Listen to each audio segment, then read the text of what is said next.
point, I mean, again, just being, I'll say, emotionally aware and emotionally available. Um, and again, I think you see more people in counseling or in therapy, or just being aware of how their upbringing has made them who they are. And I'm like of the mind frame now, or mindset of like, okay, these things, like either you work on them or you don't.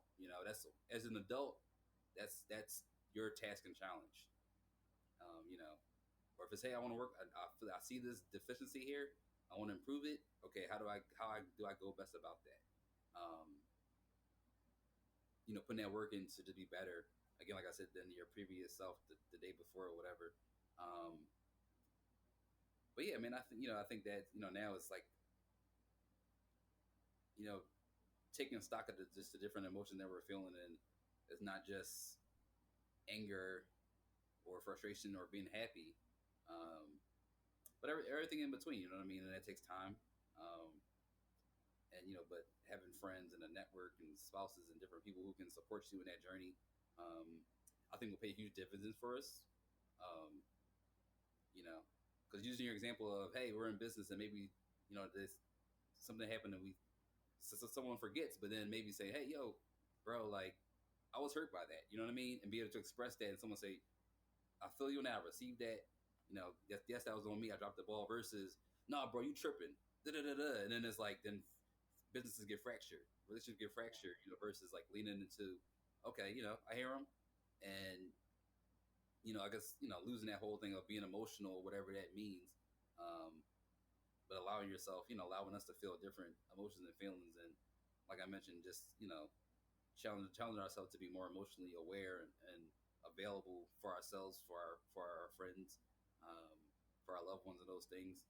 Um, I think we're seeing now, like, that whole angry black man or hyper masculinity or toxic masculinity is not working for us.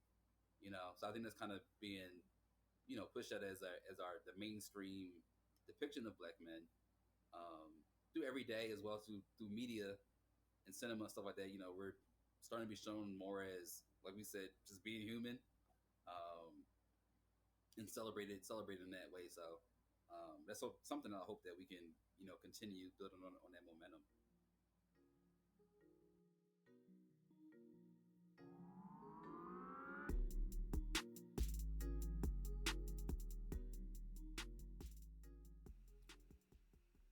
On this episode, I got the chance to sit down with family man, businessman, and quiet storm, James Jimmy Burks.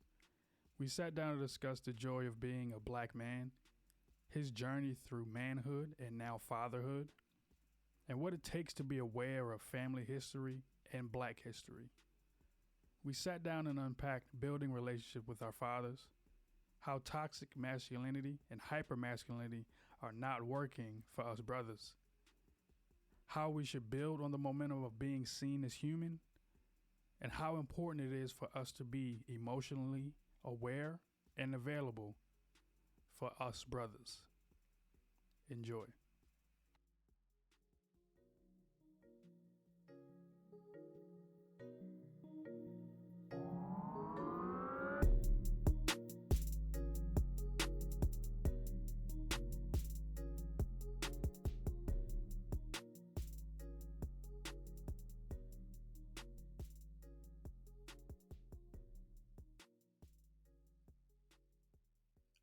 Welcome, everybody. I'm your host, Octavius Blount, also known as the Urban Thinker. We got another good brother here today. I'm very excited about this one. We have a father, husband, businessman, and someone who lives by the code of action speaks louder than words.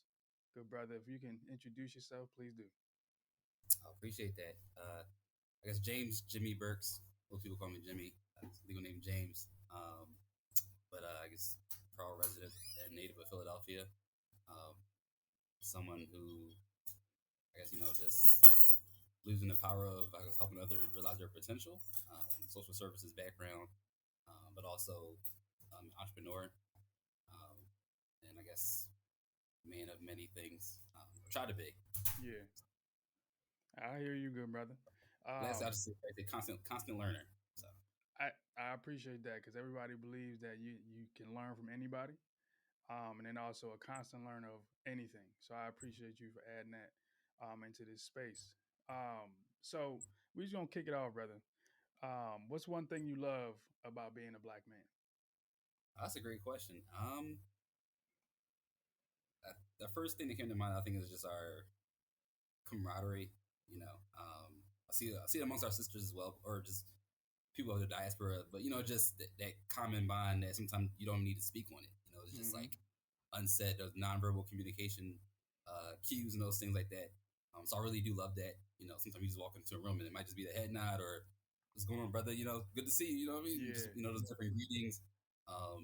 Silently and publicly rooting for each other. I'm just very appreciative of that. To be, I guess, to be born into it. Mm-hmm. Um, and amongst my friends and our family, like it's just something that I do cherish. As being a black man, I really value that. Um, and like you said, try to live amongst a code of just really trying to put my best foot forward every day, and support my fellow black men. Yeah. I hear you when you say that silent support, because I think that's key. As far as having that silent support when it comes to walking into a room and saying, "I see you, brother. I don't know you, but I see Hmm. you." And I think I commend you for saying that because that's very important amongst black men.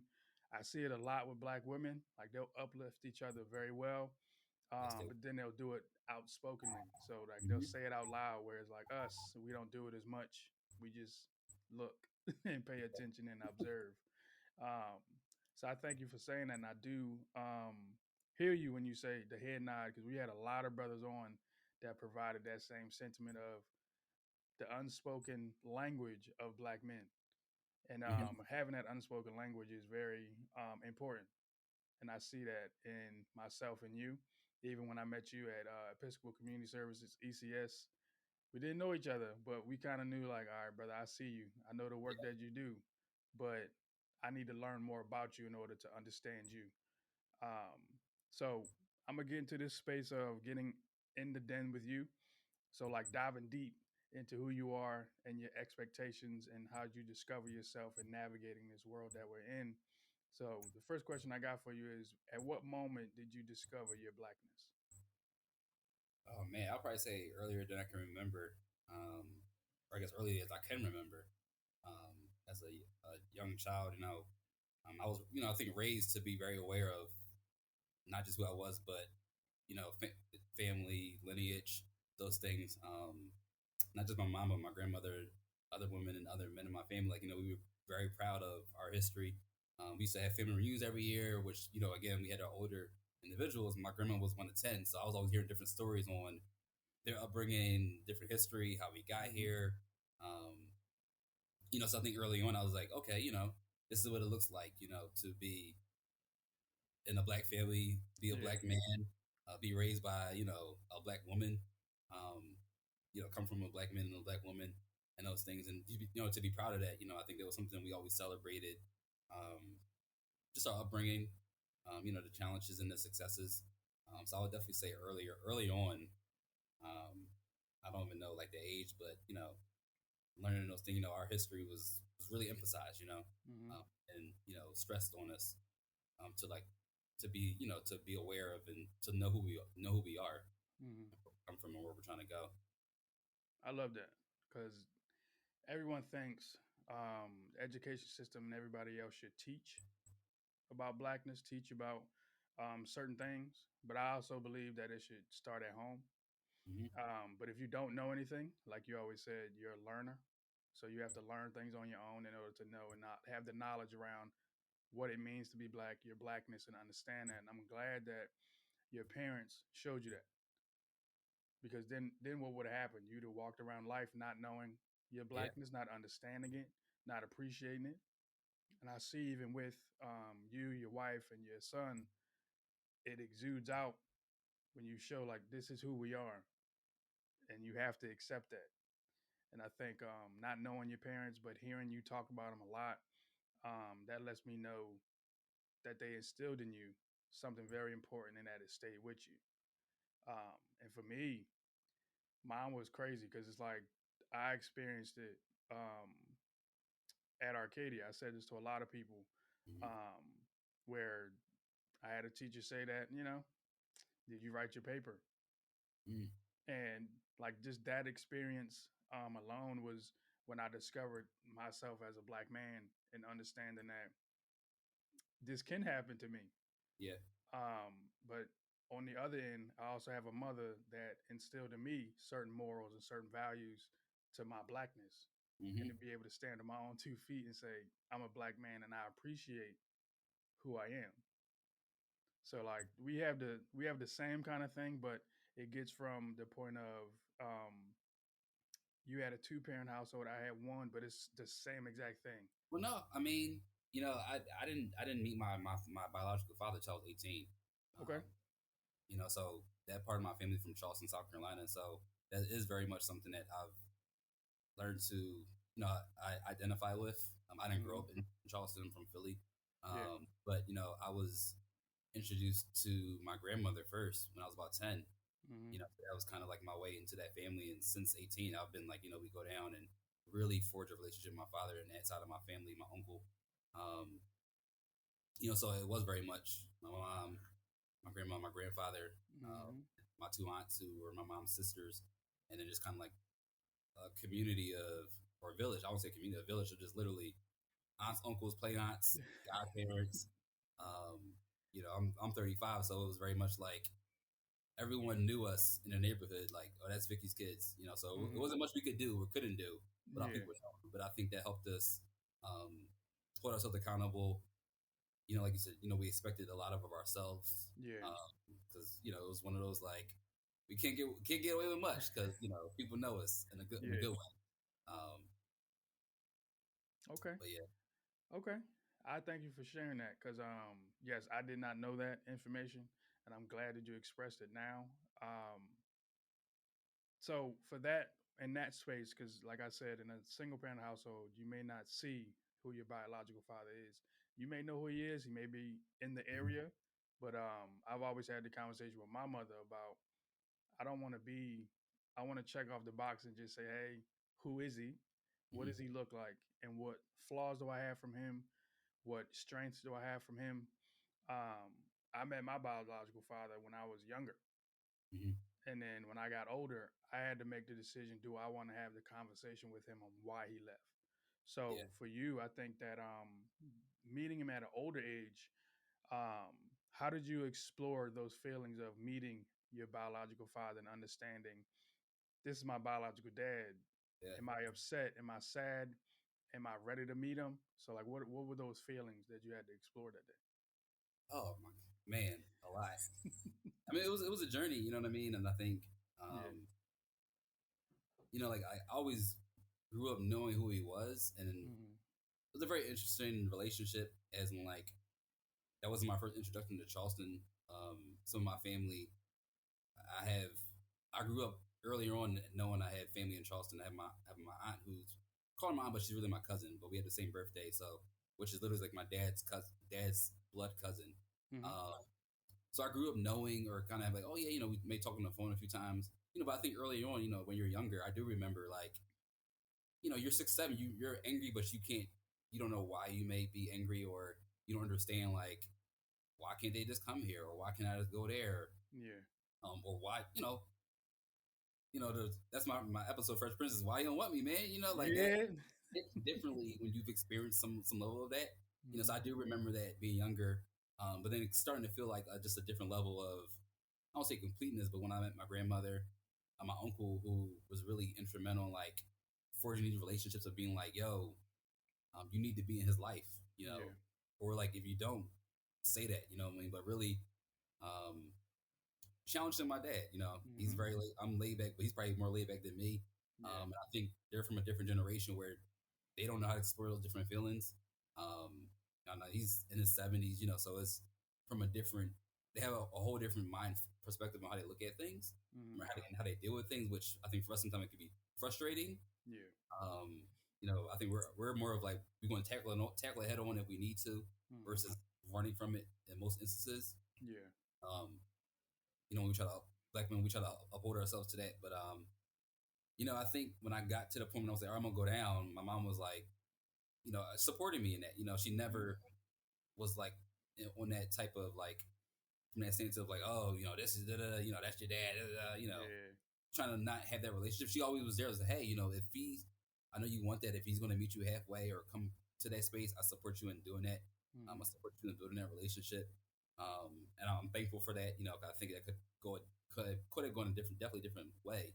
Mhm. Um, and that's what I say, since then we've been building our relationship. Yeah. For me, I think one of the, like kind of know how he is. I think asking that question, like you said, I want to ask my dad that. He's the type of person I don't think I will get the answer that I want. Mhm. So it's like one of those. I've learned to accept that as well. When people are like, yo, that's Yeah. I'm sure of you. You know what I mean? Like, but I'm like, I'm thankful for where we are now. Mhm. And we have a relationship, and I think it's great from where it wasn't before. It was Mhm. non-existent to where it is now.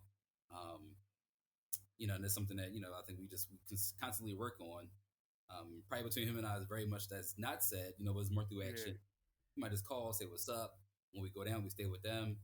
Um, and he's always checking in, proud of what we're doing, what April and I are accomplishing and stuff like that. He's excited to meet the baby when we come down and stuff like that. So, um, yeah, I mean, it was just I'll say just peaks and valleys, and Yeah. it is still like, yo, how'd you miss out on this? Like you want to ask those questions, and I may get at some point, ask those questions.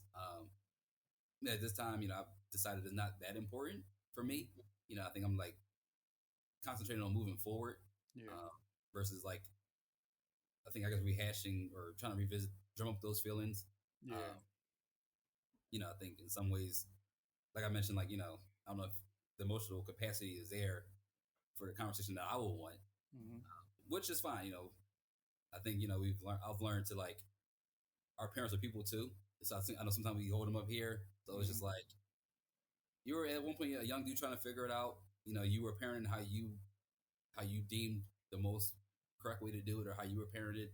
Yeah. But I guess each generation we try to build off that and improve and just get better. So that's a long-winded answer. No, you good, brother. It's your answer. And I think that when you say moving forward, the question I do have for you is I see that you have your son, you're holding him right now.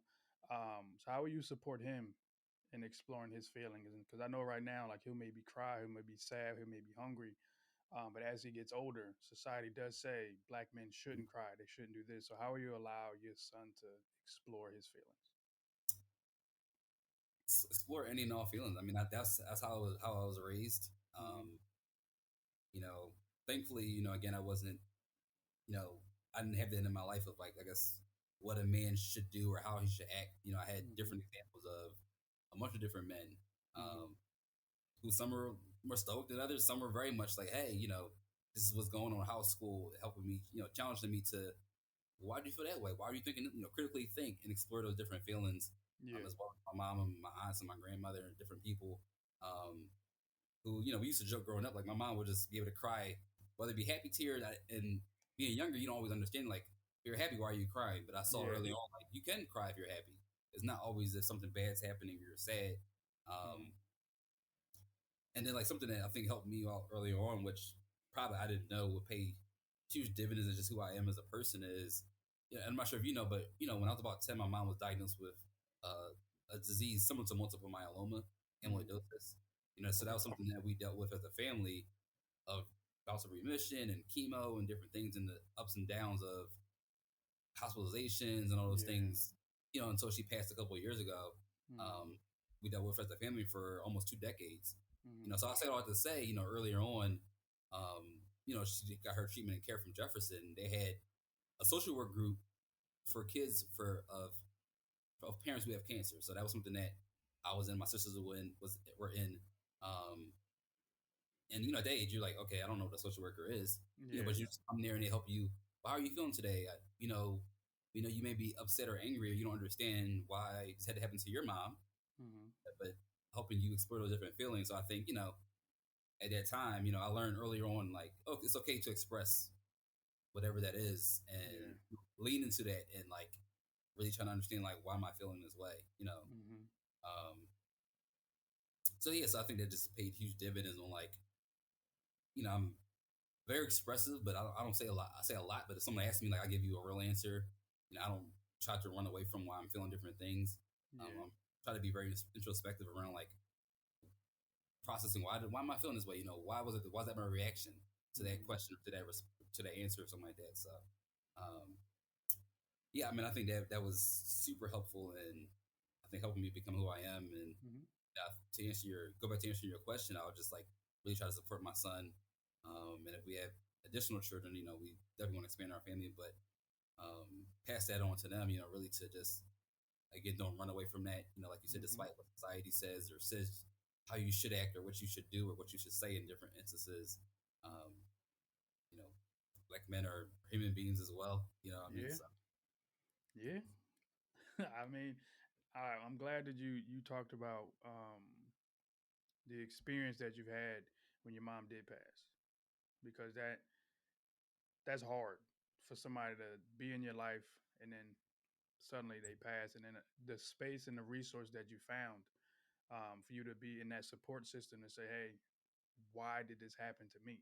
Because a lot of kids does have those kind of questions.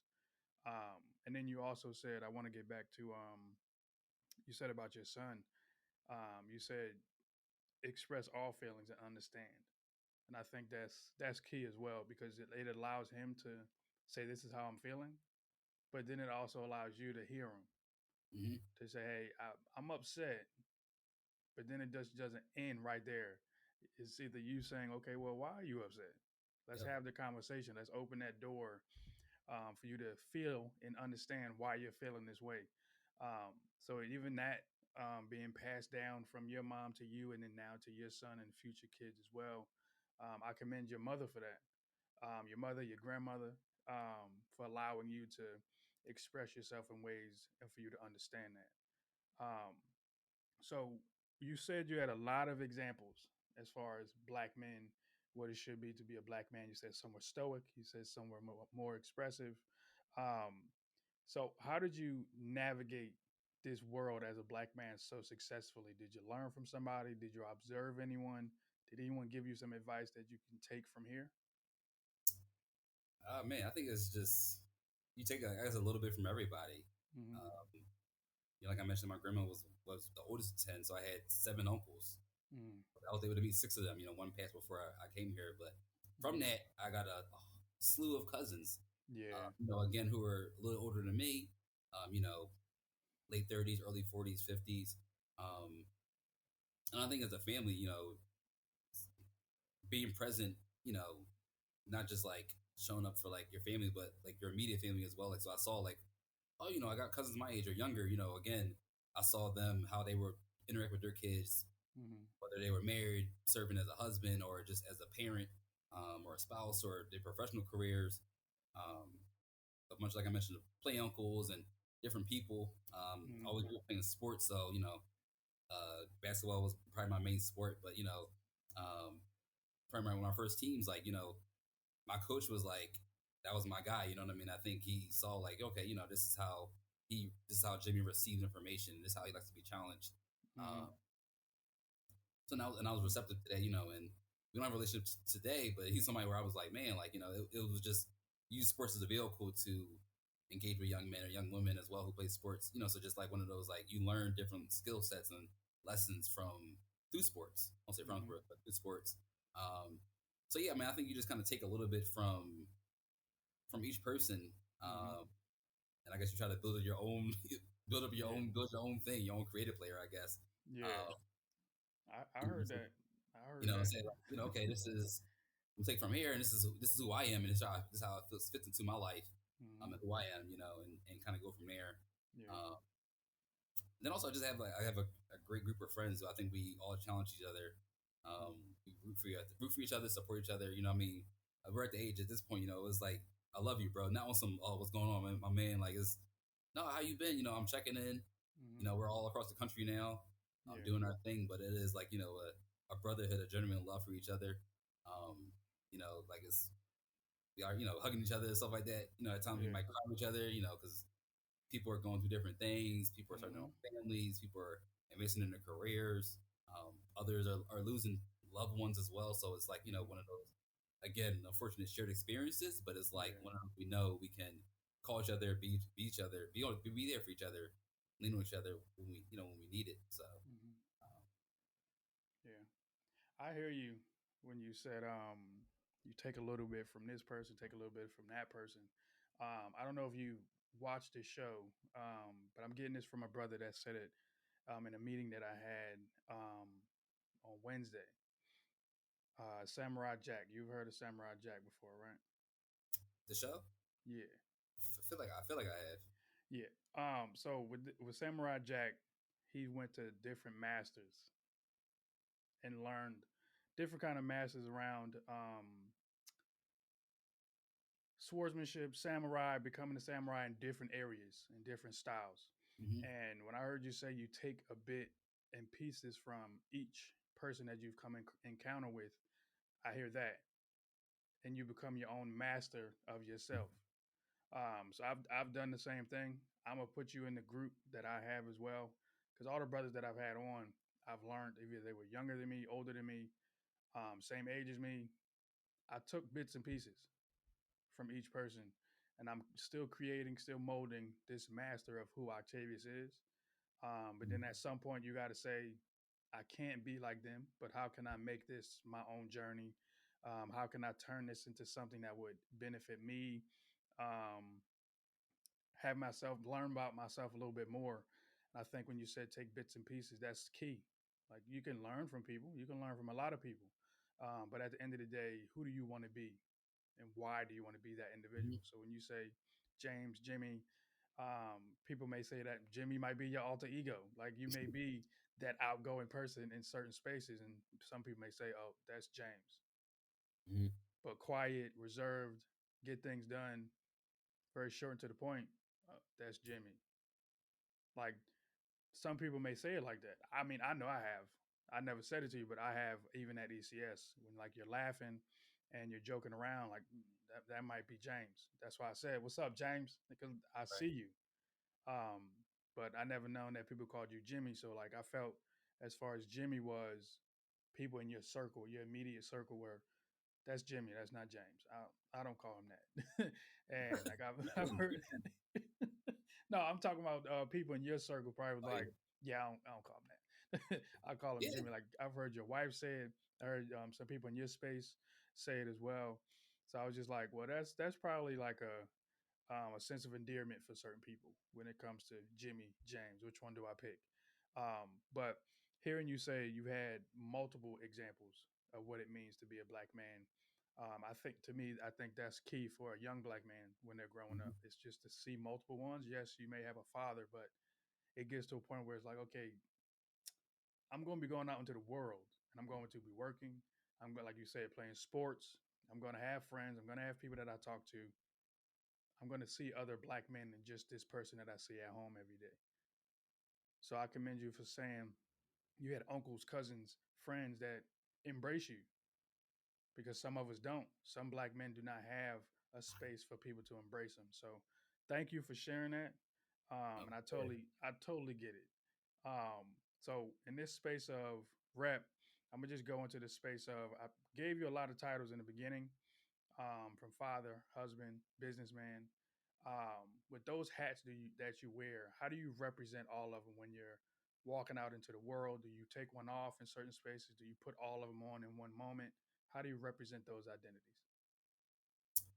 Oh man. Well, I know at least the one that I always have is I'm a black man. I'm always Yeah. aware and proud of that when I step Hmm. into a space. Um, but yeah, I think sometimes you do have to be nimble and agile and kind of what is this asking of me? What is this requesting of me? So whether it's um, I'm in a space more of maybe engaging with young people, like they might not need that from me, but maybe it's more of just like that air, or maybe the more of the mentorship or the coaching or something like that. Another time it may be more of like the business acumen or sharing those stories, um, or just yeah. I think really it's just kind of like you gotta being aware of the context, Hmm. situation, what's being asked of you, or what you're stepping into. Like sometimes it may be all or some. Hmm. Um, so yeah, I don't know how to answer that. I don't know how to answer that question in a Oh, good way. Yeah, you I think answered it's it. You answered it in the way that I would answer it. How you step into a room is what people see first. They see that you're a black man first. and you sitting there saying that I may put it on this moment, they may need this. That's also your social work hat coming on because now Right. you have to sit there and say, what do they need right now? I can't give them this blackness if they're not wanting that. They may just want an ear for somebody to just listen. I can't sit here and be pro black, pro this, pro that if they just want somebody to listen to them. So no, you answered it the way you wanted to answer I it. had an active listening. Yeah, that's a hat right there. That's just what it is. You got to understand like what that really means. And I think what I see from you, um, you're happy when you're a husband and a father. You're professional when it comes to being a businessman, and you're understanding when it comes to you being a youth advocate. That's what I see. And you being a black man is like that umbrella for everything else. Because when Hmm. you say I'm that umbrella or you're a black man, okay, I'm stepping into a space. I'm a black man first. What hat should I put on? Do I need to sit down and talk to these people about what these kids need? Do I need to sit down and say, hey, brother, well, your business is doing X, Y, and Z? I know somebody that can help you over here. Go over there. So hearing you say that, um, hearing you say you don't know if you answered the question correctly or in a good way, then you answered it because that's how we all answer it. We say we're a black man first when we open up that door. They don't have people have expectations of us. They may say, "Oh, he's a black man. What is he going to say? What is he going to do? How is he going to perform?" And I think you personally, you perform in a way that says, "I'm here, but you're also going to know I'm here about what I do, not about just what I say." So in this, go ahead, brother. Was you about to say something? No, sir, I appreciate that. Oh, you're welcome. I'm gonna give you your flowers now. I'm not gonna I'm not gonna sit there and wait, later on down the line to give you your flowers. I'm gonna give them now. Um, so in this space of you talked about the hats that you wear, what expectations do you have for yourself when it comes to being a father, husband, businessman, and then also a black man? Yeah. I mean, I know people always say that they're their biggest critic or um, yeah. I mean, I don't. Yeah, I try to be the best version of myself every day. Uh, and I have folks in my life who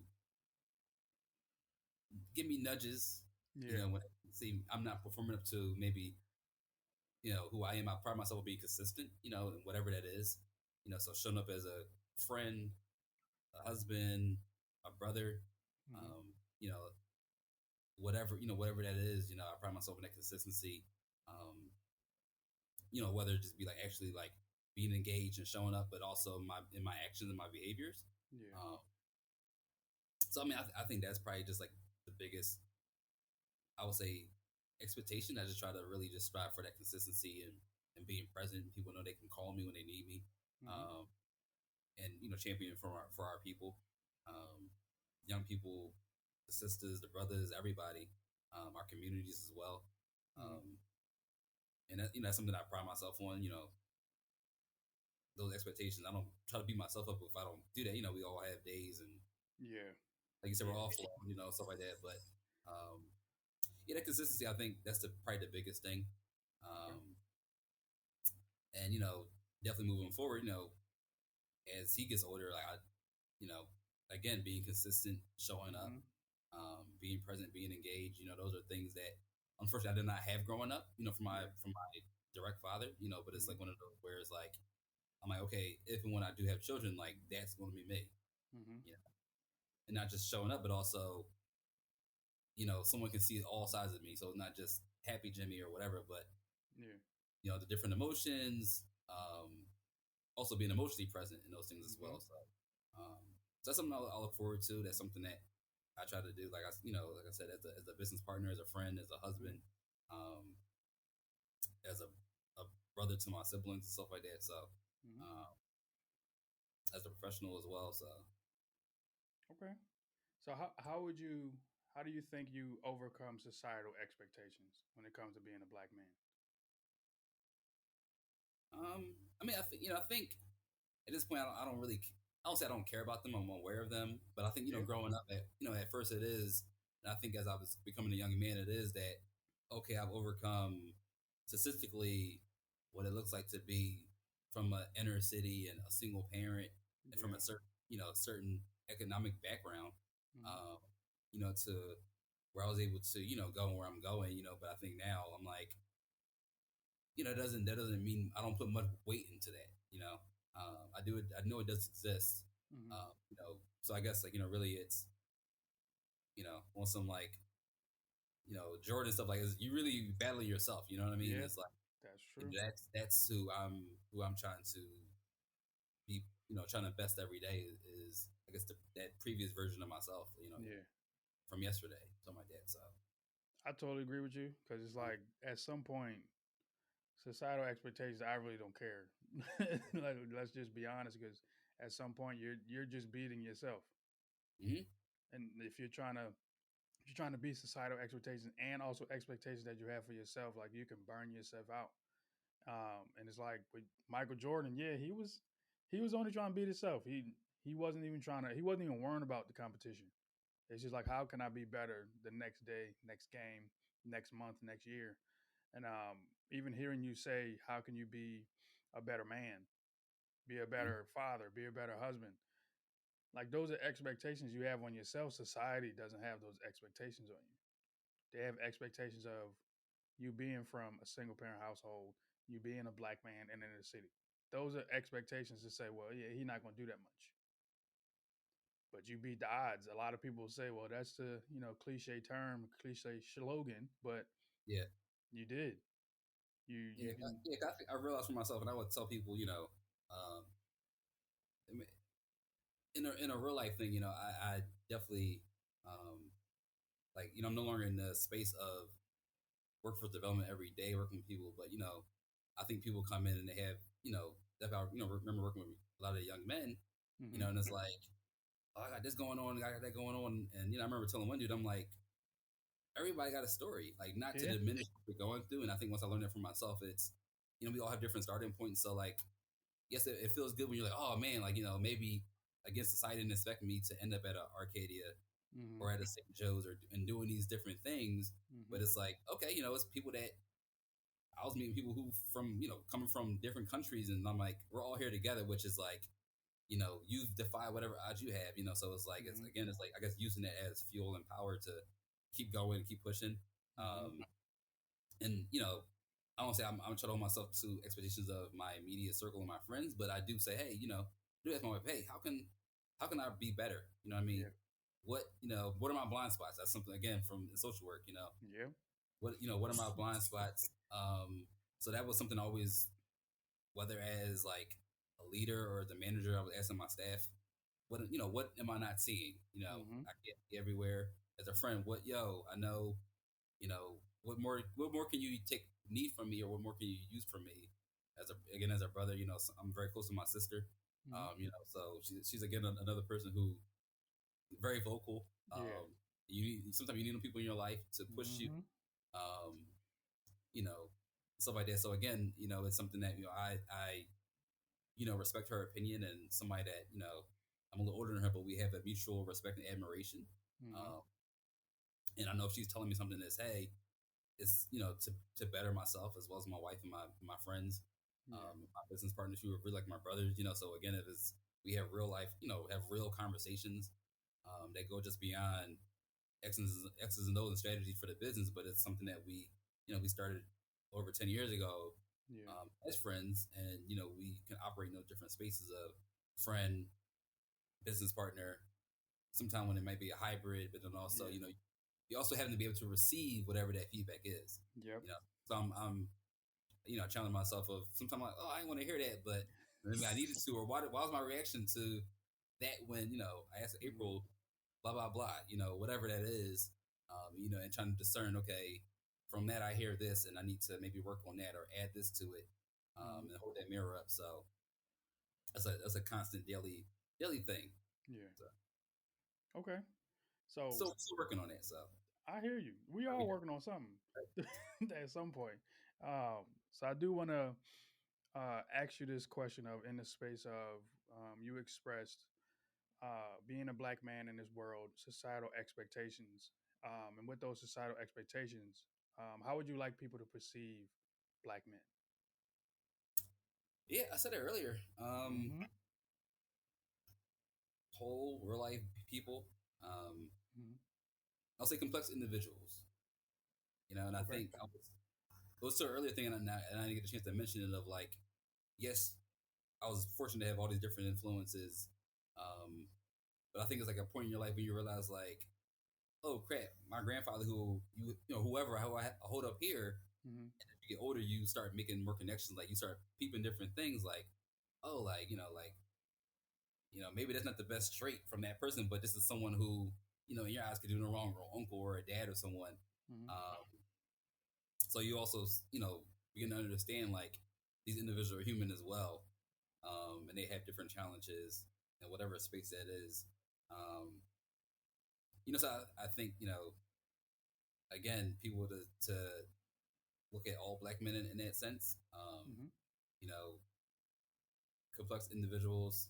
Um, you know, I think I think as a collective getting past hopefully that whole like strong black man, strong black woman. Yeah. Um, at one point it was a compliment, or was deemed as a compliment, or interpreted as a compliment. Mm-hmm. Now people was thinking like I don't always want to be the strong black woman, the strong black Yeah. friend. I need something different. I need Yeah. more. That it gets heavy. Mm-hmm. Trying to do that show up as that way every day. Mm-hmm. Um, so yeah, I would just say like just human beings with a complexity, a variety of emotions and feelings and how they show up, and like you said, how the different hats they wear Mm-hmm. depending on their environment. So Yeah. Okay. Thank you. Because um, I agree with you. They need to look at us as human beings. We have mood swings. Kyrie Irving said it best. We have mood swings. We are human. That's the mhm, life of being a human. You get upset, you get angry, you're happy, you're sad, but that's just what it is about being a human. No matter your status, no matter where you are, if you're LeBron James or if you're me or if you're a student in college or elementary school, high school, doesn't matter. You're still a human. You still should be seen as a human. And it gets to a point where you have that understanding of, hey, I'm a black man, but I can also cry, be sad, be happy. mhm, And I'm glad that you said to be human because we had almost every brother on here. If I did a survey, every brother said for them to look at us as human. mhm. Um, so I know you've heard about this podcast. I know you. Before, I would like to Go ahead. add a word that came to me is resilient. Um, Mm-hmm. I think history has shown like as a people we're resilient, um, and that could be from whatever. But I think that's something that when I take a step back, or the 30,000 foot Yeah. view, bird's eye view, is like we're some resilient people. Mm-hmm. Um, and whatever obstacles come our way, I think that's a positive trait. Mm-hmm. Um, but we push through whatever that is. I don't say we got to fight for everything, but Yeah. the resiliency is something that I think is something that can't be denied. So, Mm-hmm. We get things done when we need to get things done. mhm. No matter the obstacle, no matter because we don't seen our ancestors do it. Not Yeah, seen, but we've heard about it. Um, and we know that if we have an obstacle in front of us, we're gonna figure it out, or we have a team behind us to help us figure it out. And I think with that resiliency, it comes with just straight confidence mhm. of just being people of color. Because a lot of people want to say people of color, black men, black people. Just being in that space of being a black man, you have a team, and a lot of people we need to recognize first that we are a team and we can be resilient when it comes down to, hey brother, we need to get this done like tomorrow. How are we gonna get it done? And I think at some point in those spaces, we get it done. No matter the, like I said, no matter the obstacle, we get it done. um, so I appreciate you for adding that piece to it because a lot of people didn't say that, so I thank you for adding that. Okay, So in this sure. space of the name of the podcast, you've heard about it. You heard other brothers on. In this space of woke, wealth of knowledge, I'm going to ask you to be in the space of in the middle. So you have some people on one end who are young brothers that may be talking to you about certain things. They may be trying to tell you, hey, this is going on. in society, why is this happening? But you also have an older brother that may be Mm-hmm. saying the same thing. We've been through this already. Young people need to do this. Young people need to do that. And you got the young brother saying, well, old head, you're not listening to what I'm saying. So, in this space of wealth of knowledge, could you provide us with either a piece of advice to the younger generation, the older generation, or both? Mm, yeah. So I guess two things I would throw out. Um, and I guess I don't say they go hand in hand, but they're Mm-hmm. uh, in some I guess in similar veins. Is I feel like one, you kind of lightly danced or touched on it, but like for me, to me is like we're not in competition. Mm. Um, we like you said, we're on the same team, Yeah. and I think that gets lost a lot um, when we're as a community trying to tackle different issues. And the other thing that frustrates me as well with that is, um, which I've seen in different community-based community engagement work or in a professional setting or even in business, like we get in our own way, which is very Mm-hmm. frustrating when you see it, Mm-hmm. or we don't know how to get out of our own way. Yeah. Um, and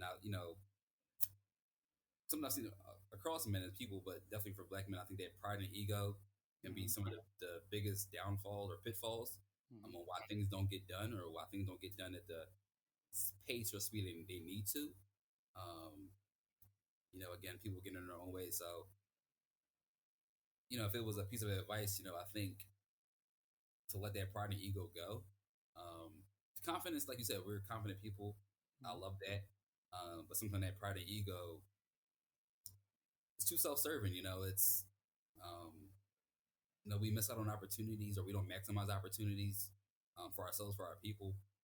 And then we look in hindsight and it's a year later or 5 years later and then oh man, that could have been this. And I'm like, again, if we were able to work together Mm-hmm. uh, and listen to each other, I Yeah. mean, that might be another one. Like you said, really hear someone and what they're trying to communicate to you. Um, I think we could get a lot further.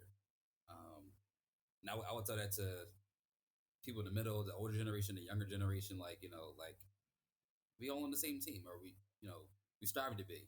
What I mean, some people do have their own motives, but when we're trying to be progressive and push forward, agendas and things for our people, like that should be the common goal.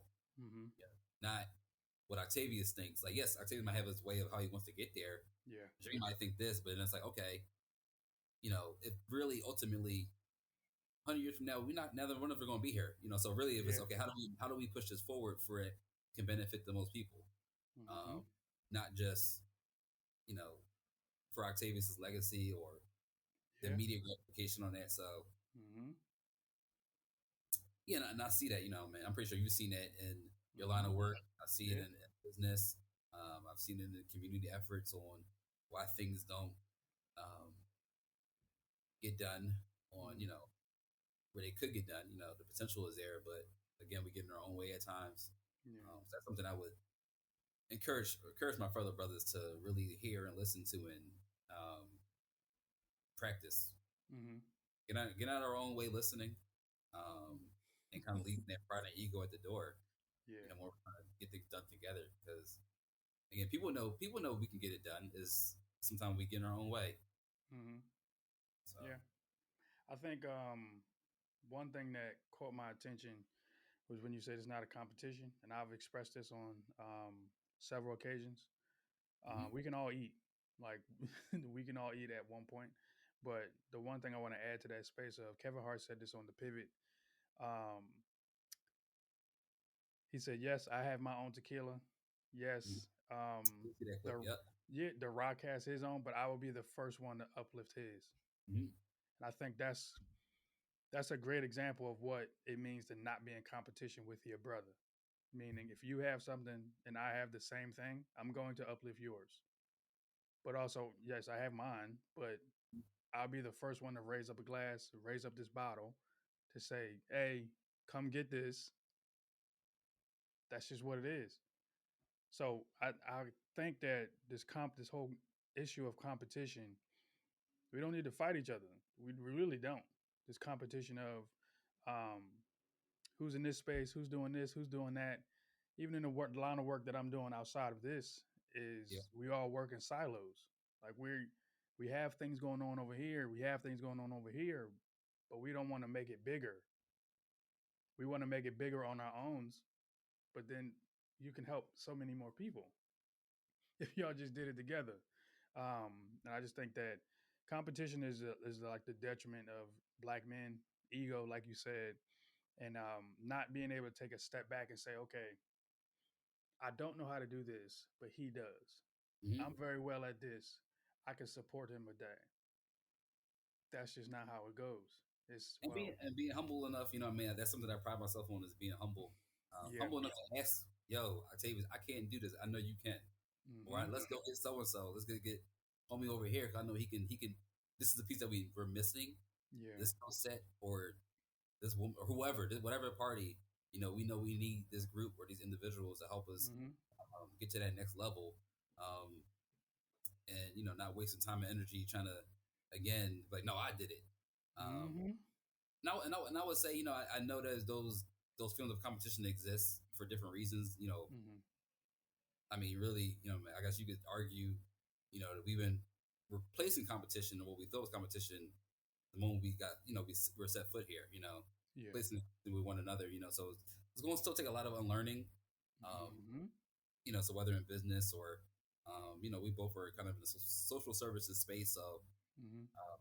you see how you know organizations are pitted against one another. The lack of funding or the funding structure or how those things. Again, it just continuously reinforces that, like, oh, like yes, we have this common mission, but if I don't get awarded, then I see. Mm-hmm. So Yeah. I guess try to just foster that collaboration and partnership. Mm-hmm. Those two words, I think, um, could be thrown out in the atmosphere a lot more. Yeah. Uh, Yeah. A whole if lot that, more. like you said, everyone eats, but at some point, and I think people will like lose track of that as well. Mm-hmm. Hey, maybe the immediate thing might be, yo, let's get our savings in the podcast on, and then down the road, downstream, this is when we hit them with the 1-2, Yeah. for just, and so he can benefit from this and like strategizing on, okay, Mm-hmm. everyone can get their needs met, but we Mm-hmm. need to strategize on how we do that. Yeah. And be comfortable to say, okay, you know what, yeah, it's Octavius' time to shine first, and then Mm-hmm. I know, I'm confident, and I know, like you said, he's gonna support me and getting mine. So, Yeah. I think sometimes we lose that. So, Mm-hmm.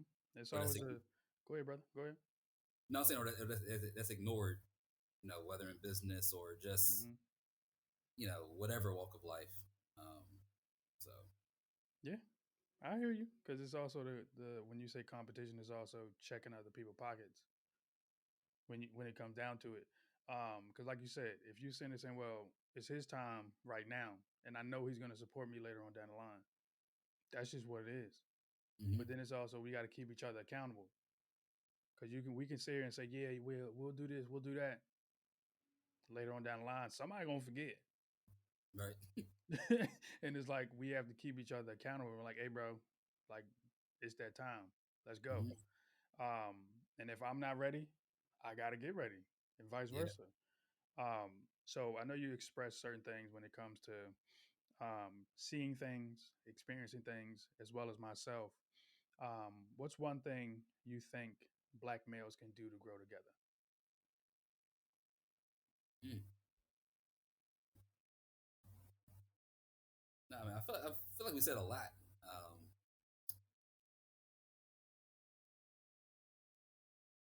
I mean, I think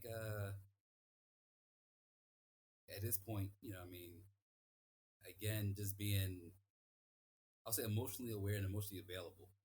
Um, and again, I think you see more people in counseling or in therapy or just being aware of how their upbringing has made them who they are. And I'm like of the mind frame now, mindset of like okay, these things like either you work on them or you don't.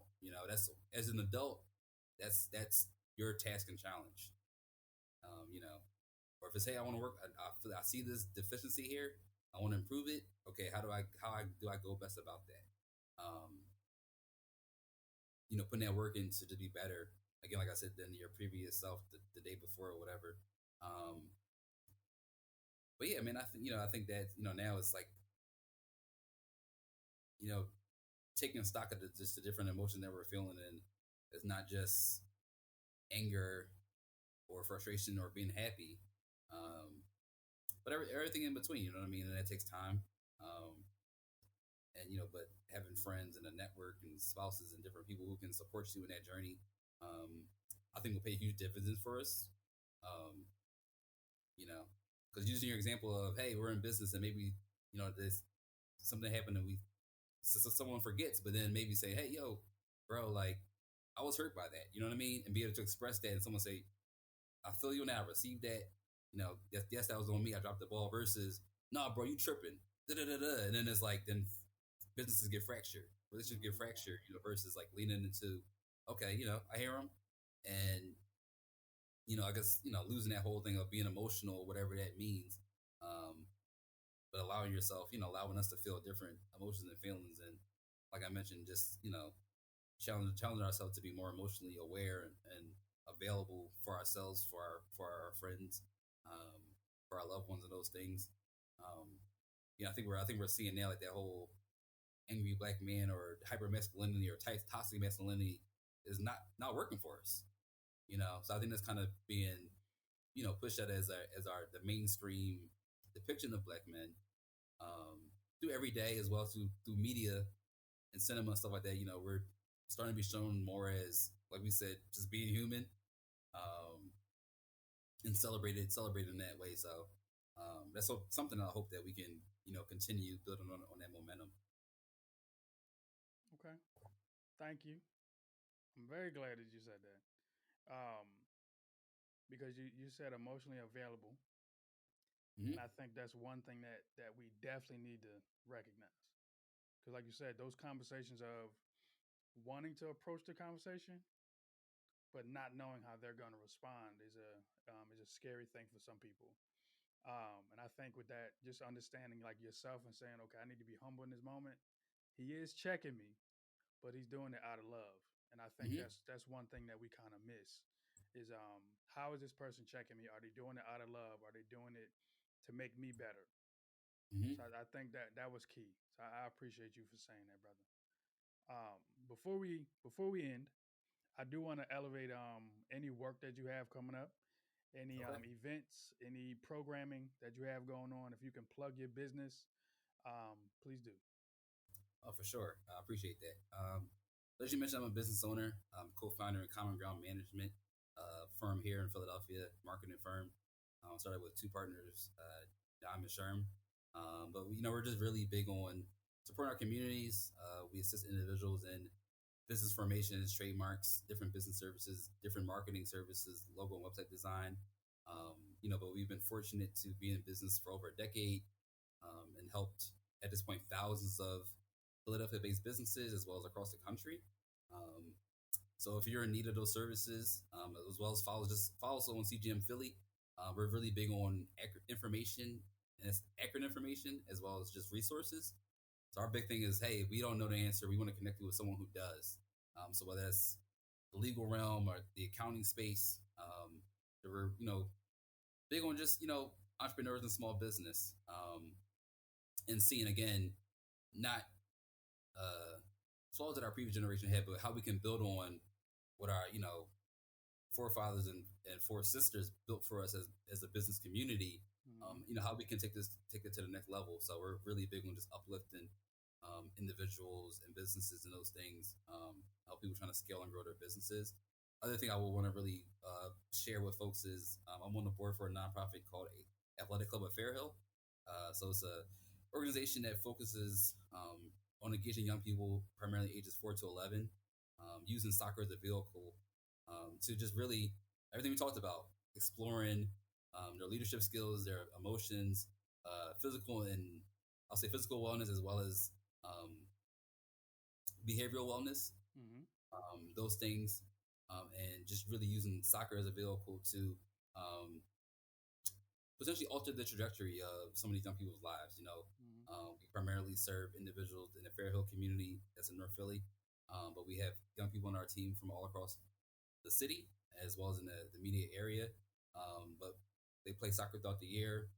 We've had some young people been able to go on to, I know your alma mater, Roman, Yeah. goes prep, just be in different spaces, go on college tours, see life beyond just Philadelphia. We have some people that traveled and played in tournaments in Ireland. I Yeah. haven't been to Ireland, but I know that was life changing for some, as well as just Okay. different parts of the country. Um, so we're just really promoting that work. Um, you can check us out on acfairhill.com, acfairhill. That's the Instagram handle as well. Um, but really just really trying to uh, support young people and just being the best people, being the best person they can be, and then helping them get to that next level. Um, just big. I'm big on opportunity access. So whatever that looks like, um, I'm here for it. So Yeah. Well, brother, I want to say thank you. I thank you. appreciate you, and I love you, man. Love you as well. I want to thank everybody for listening.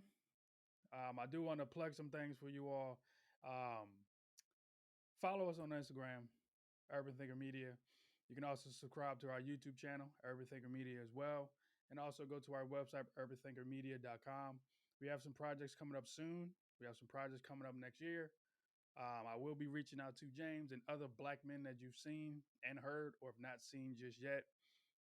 But at the end of the day, see you all next time with another dope brother here on the Middle Brother Podcast. Peace.